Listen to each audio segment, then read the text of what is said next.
To už nehrám, to robím ja.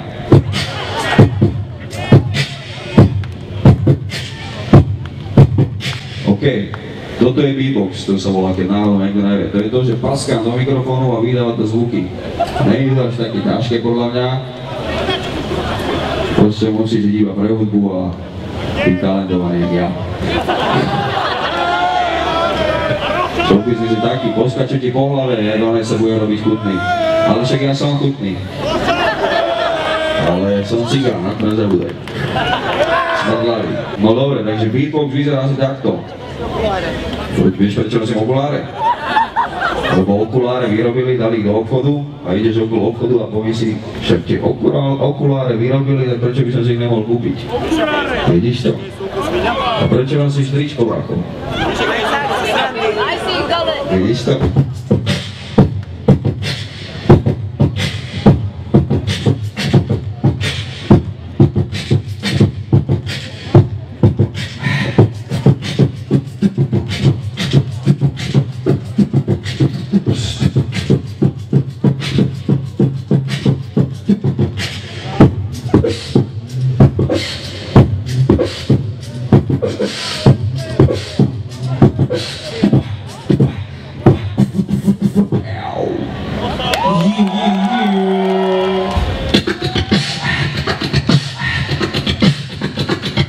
Teraz tomu pridám beat. Počúvaj.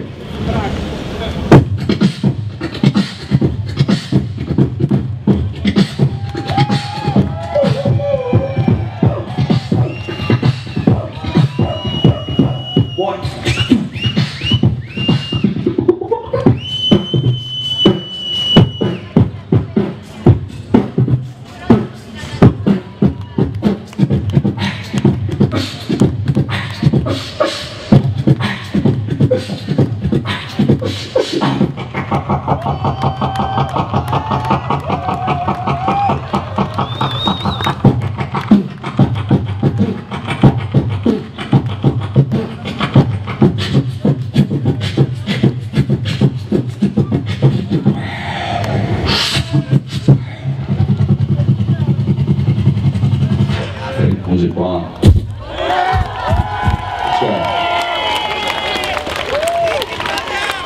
A posledné ešte, to je asi najťažšie. Najťažšie je na beatboxe to, že keď spievaš a zároveň si do toho robíš bicie, to vyzerá, keby ste robili dvaja. Takže, egu zdrzí brácho. Tak sa ukludní. Teraz si najväčší famér tam medzi kalanmi, ale mám teda.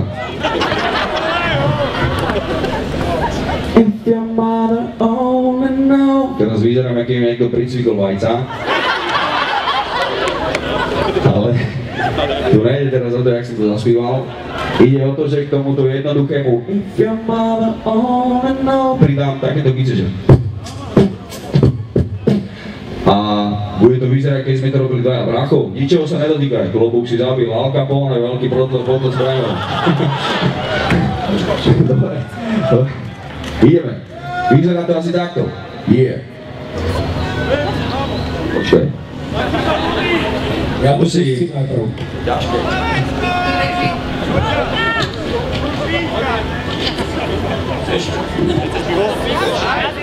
Bracho, ale ja mám... Ja mám plchy. Idem. Jaká presnosť. OK, takže ideme.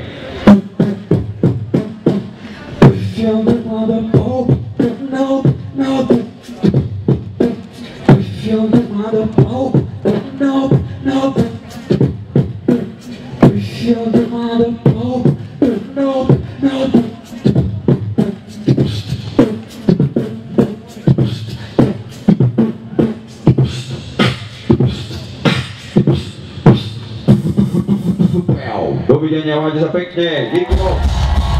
Díky moc, díky moc.